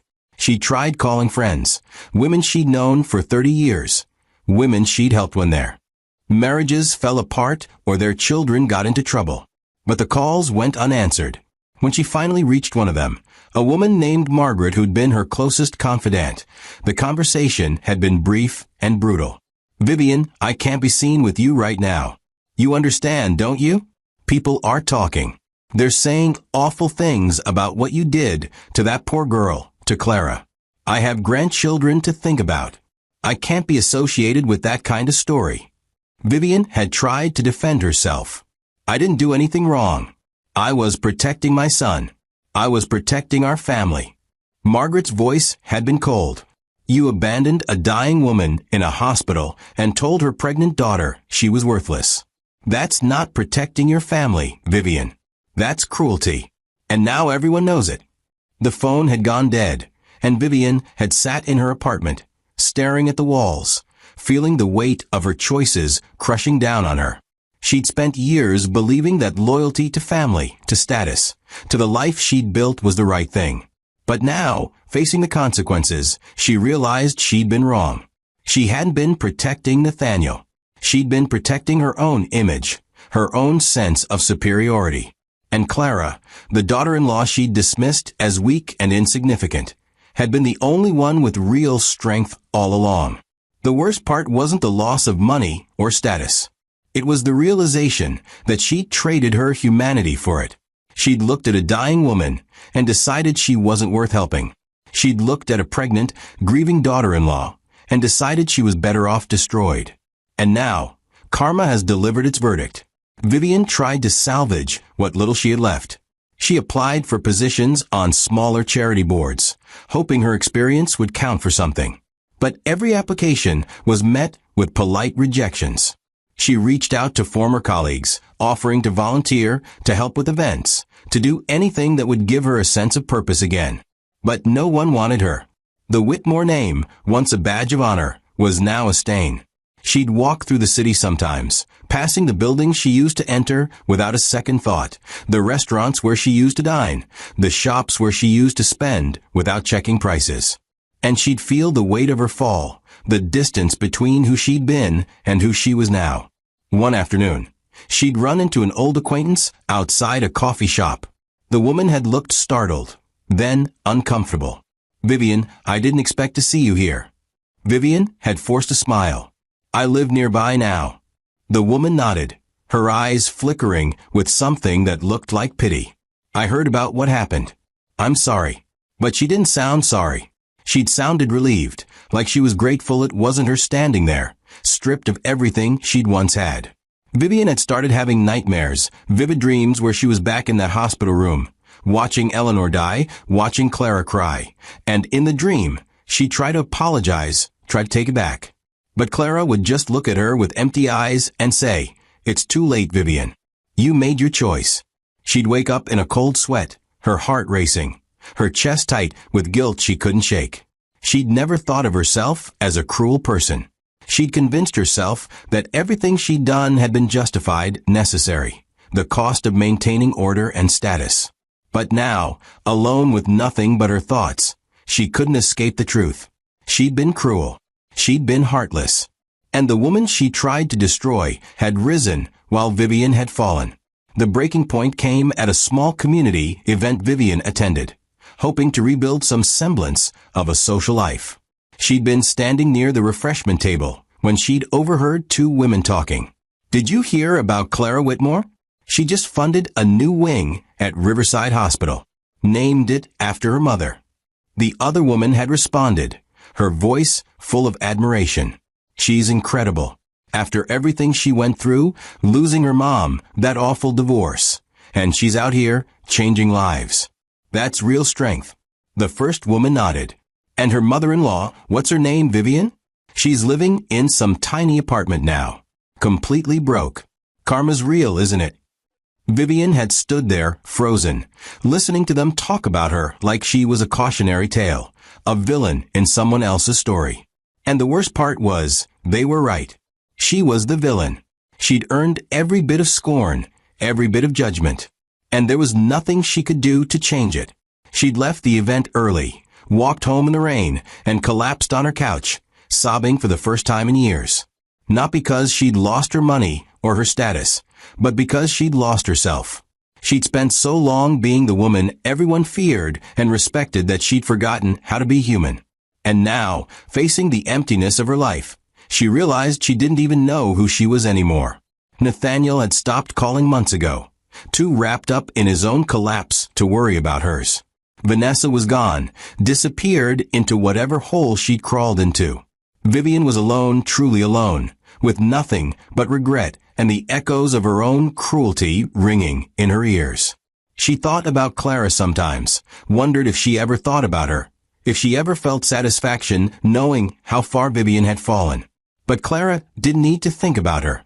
Clara had moved on, built a life filled with purpose and love, while Vivian was stuck in the past, replaying every mistake, every cruel word. Every moment she could have chosen kindness, but chose superiority instead. One evening, Vivian sat at her small kitchen table, staring at a photo she'd kept from years ago. It was a family picture, Nathaniel and Clara on their wedding day, both of them smiling. Vivian stood beside them, her expression proud, satisfied. She remembered that day, remembered thinking she'd chosen the perfect wife for her son, someone quiet, obedient, easy to control. And she'd been right about Clara being those things. But what Vivian hadn't seen, what she'd been too arrogant to recognize, was the strength underneath. Resilience.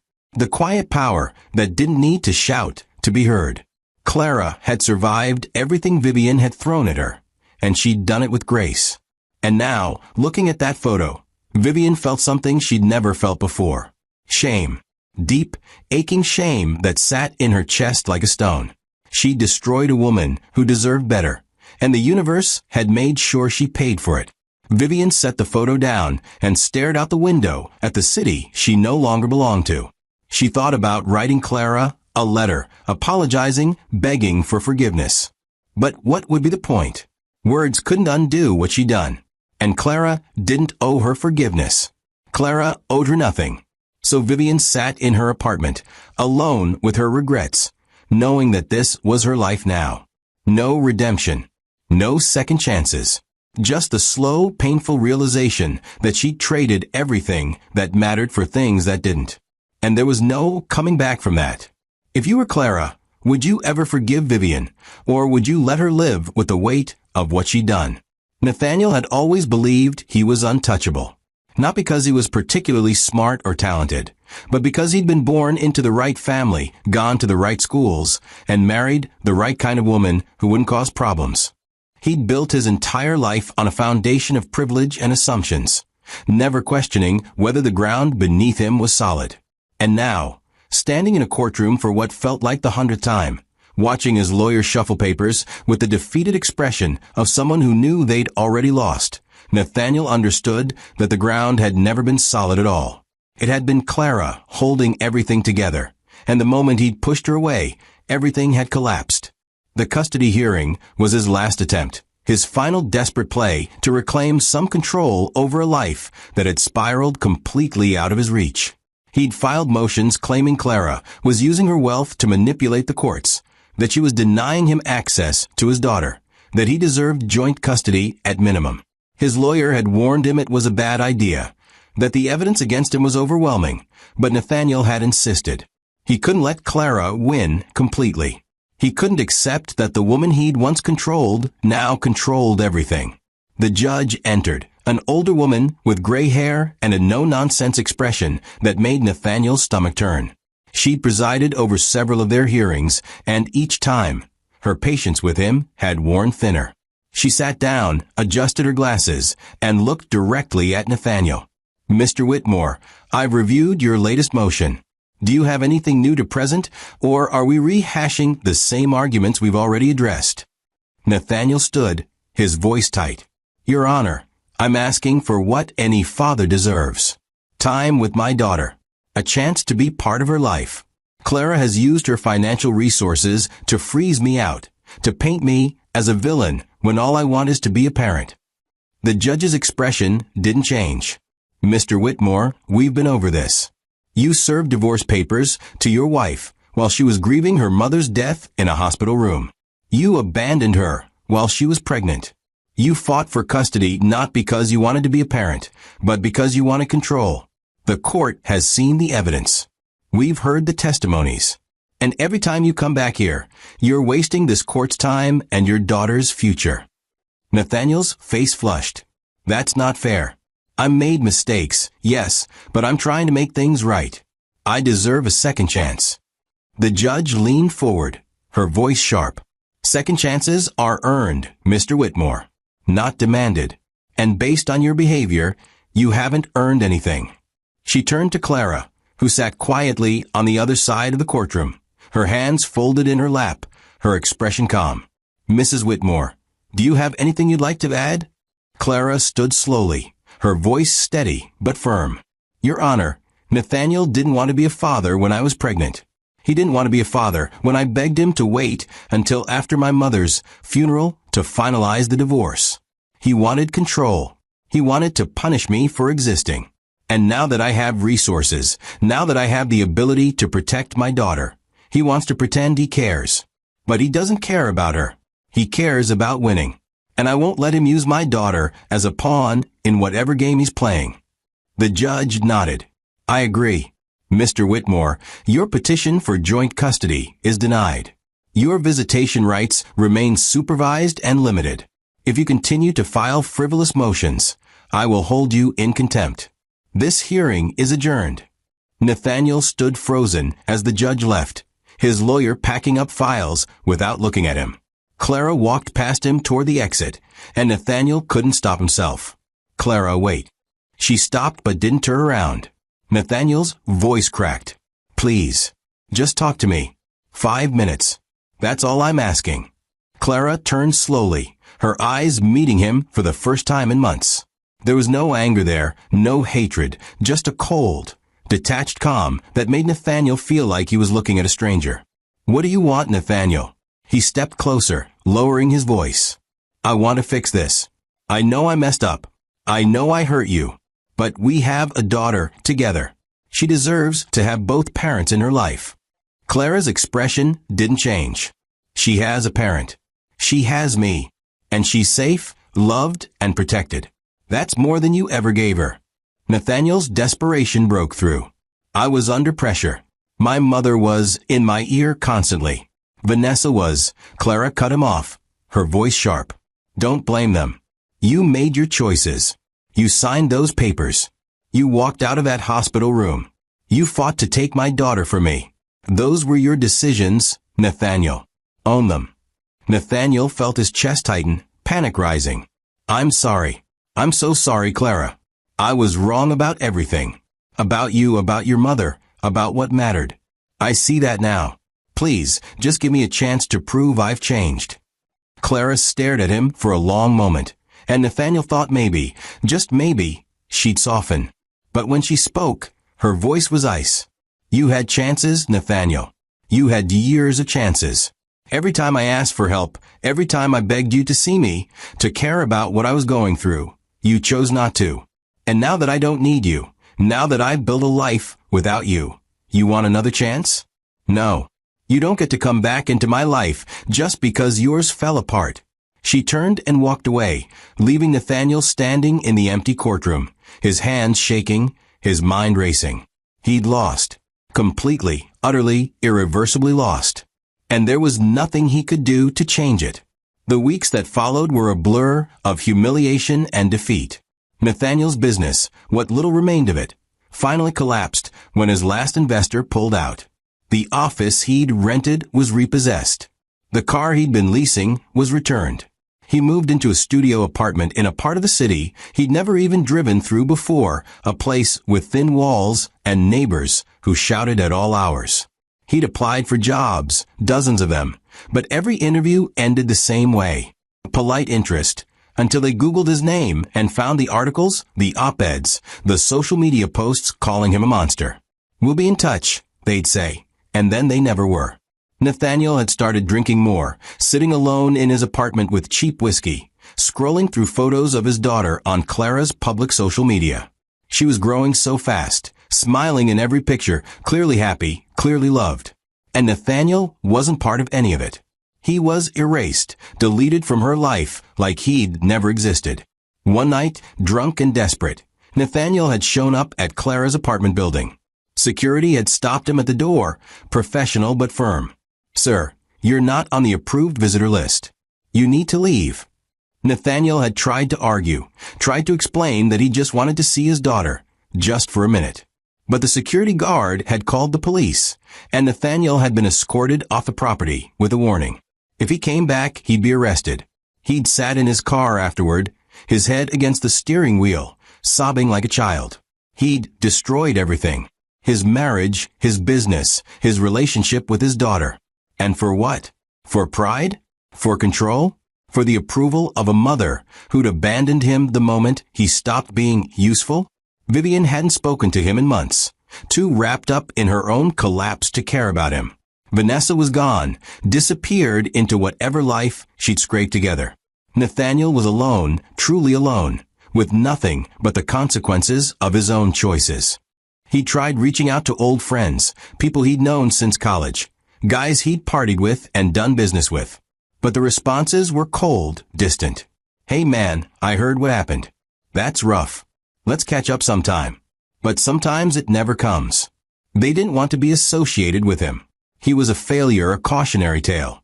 The guy who'd had everything and thrown it away.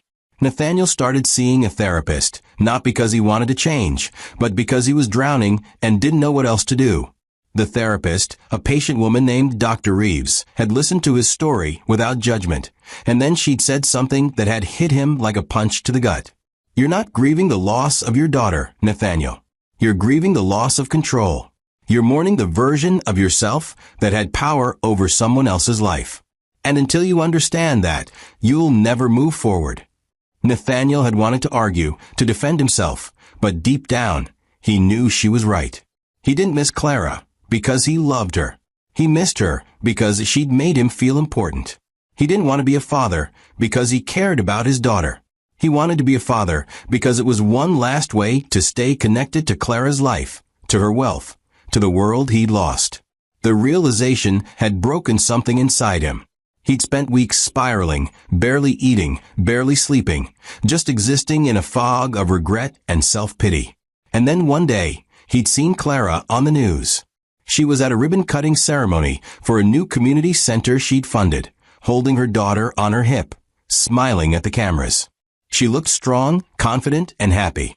She looked like someone who'd survived a war and come out victorious. And Nathaniel, watching from his tiny apartment, felt the full weight of what he'd lost. Not just money or status, but the chance to be part of something good, something meaningful. He'd had a woman who loved him, who would have stood by him through anything, and he'd thrown her away like she was nothing. And now she was everything, and he was nothing. Nathaniel turned off the TV and sat in the dark, his chest tight, his eyes burning with tears he was too exhausted to shed. He thought about calling Clara one more time, about begging for forgiveness, about trying one last desperate attempt to reclaim some piece of what he'd lost. But he knew it wouldn't matter. Clara had moved on. She'd built a life without him, a life where he was irrelevant, invisible, forgotten. And maybe that was what he deserved. Maybe this was justice, cold and final, delivered not through courts or contracts, but through the simple, undeniable truth that actions had consequences. He'd chosen cruelty, and cruelty had destroyed him. He'd chosen control, and control had slipped through his fingers. He'd chosen to discard the one person who'd ever truly cared about him, and now he was left with nothing but the echoes of his own mistakes. Nathaniel closed his eyes, leaning back against the couch, and for the first time in his life, he accepted the truth. He'd lost, and he'd never get it back. Would you feel any sympathy for Nathaniel, or would you say he got exactly what he deserved? Clara stood at the window of her new home, watching the sun rise over the city, her daughter asleep in the room down the hall. The house wasn't a mansion, wasn't some sprawling estate meant to show off wealth. It was a home, warm and filled with light, with a backyard where her daughter could play safely, with neighbors who smiled and waved instead of judging. Clara had chosen it carefully, not for its size or status, but because it felt right, because it felt like a place where they could both heal and grow. She sipped her coffee slowly, thinking about how far she'd come, how different her life looked now compared to 2 years ago when she'd been sitting in that hospital room, broken and alone. The woman she'd been then felt like a stranger, someone she barely recognized. That Clara had been scared, powerless, convinced she'd never escape the weight of Nathaniel and Vivian's cruelty. But this Clara, the one standing here now, had learned something her mother had tried to teach her all along. The strength wasn't loud. It wasn't about fighting back with anger or revenge. It was about surviving, rebuilding, and protecting what mattered most. Her daughter had just turned 2, and watching her grow had been the greatest gift Clara could have asked for. Every milestone, every laugh, every moment of pure, unfiltered joy reminded Clara why she'd fought so hard. This little girl would never know hunger. She'd never know fear. She'd never know what it felt like to be powerless or invisible or dismissed. Clara had made sure of that. She'd build a life where her daughter could thrive, where she'd be surrounded by love and safety and the knowledge that she was valued. And that was the legacy Clara wanted to leave, not billions of dollars or business empires, but the simple, unshakable truth that love and resilience could overcome anything. Clara walked to her daughter's room and stood in the doorway, watching her sleep, her tiny chest rising and falling with each breath.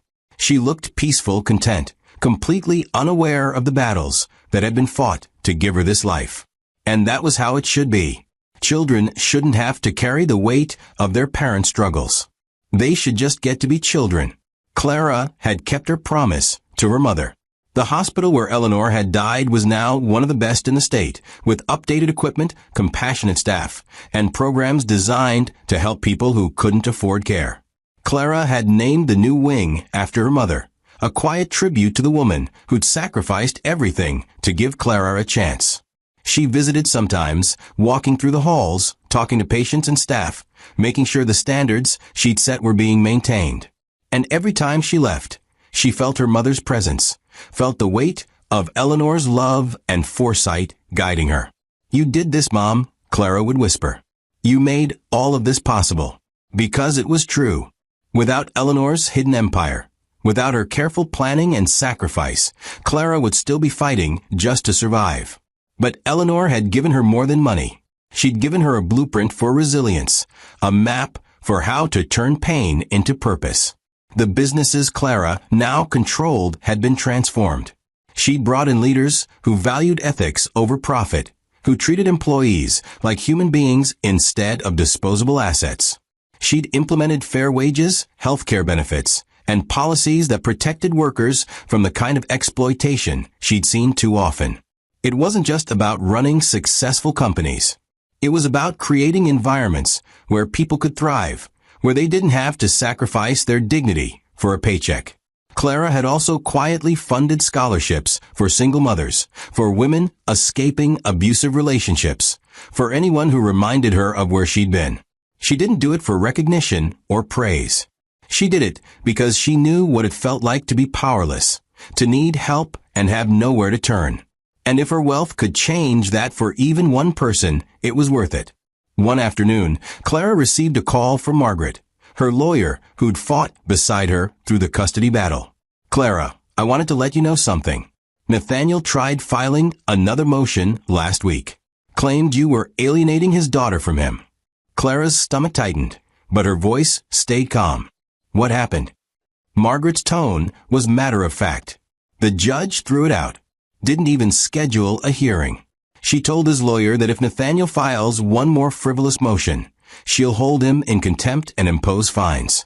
He's done, Clara. He has no legal ground left to stand on. Clara closed her eyes, relief washing over her. Thank you, Margaret, for everything. Margaret's voice softened. You did this, Clara. You fought when most people would have given up. Your daughter is lucky to have you. Clara smiled, tears stinging her eyes. I'm the lucky one. That evening, Clara sat with her daughter in the living room, reading her favorite storybook for what felt like the 100th time. Her daughter giggled at the pictures, pointing at the animals and making sounds that were almost words. Clara kissed her forehead and held her close, whispering the same promise she'd made in the hospital. You're safe, you're loved, and you're going to grow up knowing you can do anything. Her daughter looked up at her with wide, trusting eyes, and Clara felt her heart swell. This was what mattered. Not the courtroom victories, not the business deals, not the revenge that had unfolded naturally as Nathaniel, Vivian, and Vanessa faced the consequences of their own choices.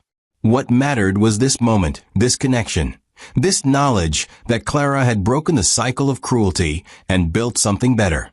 Clara had started writing letters to her daughter, letters she'd give her one day when she was older, when she could understand.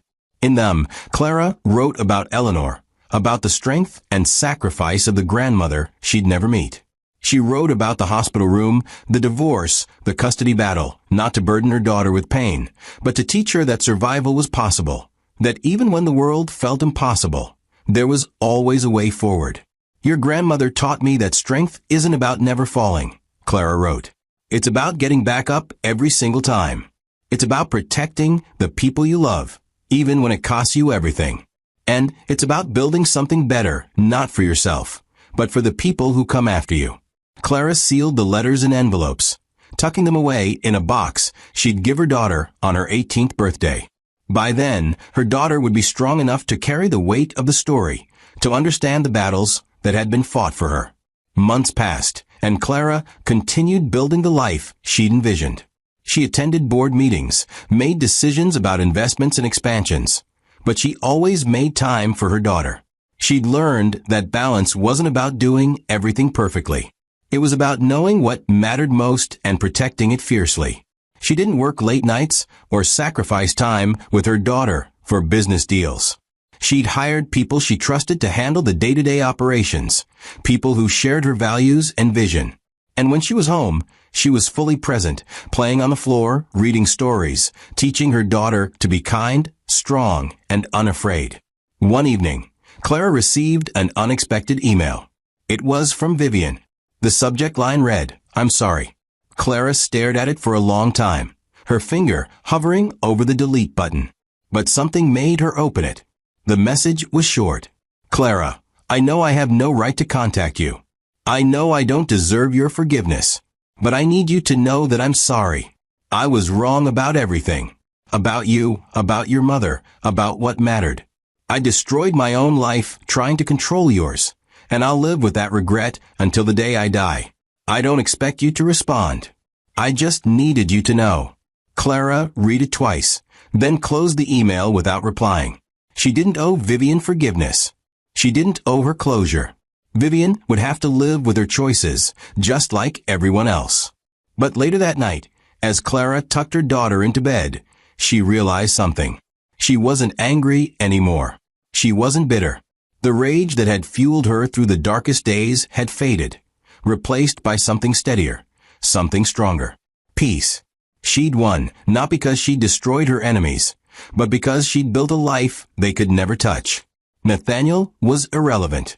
Vivian was powerless. Vanessa was forgotten. And Clara was free. Free to live, to love, to raise her daughter without fear or shame or the weight of anyone else's cruelty. She kissed her daughter goodnight and walked back to the living room, sitting in the quiet, feeling the fullness of everything she'd built. Her mother's legacy lived on, not just in the businesses or the hospital or the wealth, but in Clara herself, in her strength, in her resilience, in her refusal to let cruelty define her.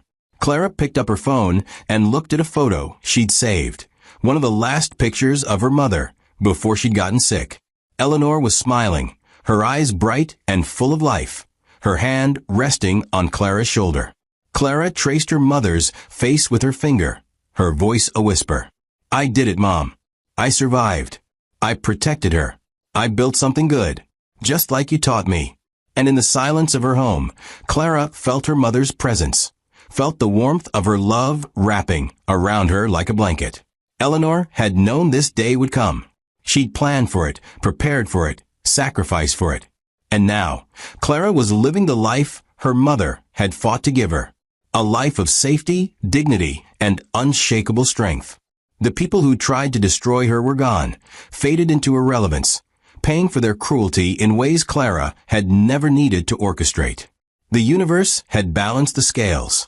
And Clara, standing in the life she'd rebuilt from nothing, understood the most important lesson her mother had ever taught her. The greatest inheritance wasn't money. It wasn't power. It wasn't revenge. It was the strength to survive, the courage to rebuild, and the love to protect what mattered most. And Clara had all three. She closed her eyes, a smile spreading across her face, and whispered one final promise. "We're going to be okay, baby. We're going to be more than okay. Because we survived. And that's all that matters." Would you have been strong enough to walk Clara's path? Could you have forgiven, or would you have held on to the anger? What would you have done differently? Thanks for watching. If you enjoyed the story, hit the subscribe button and drop a comment telling us the part of the story you enjoyed most.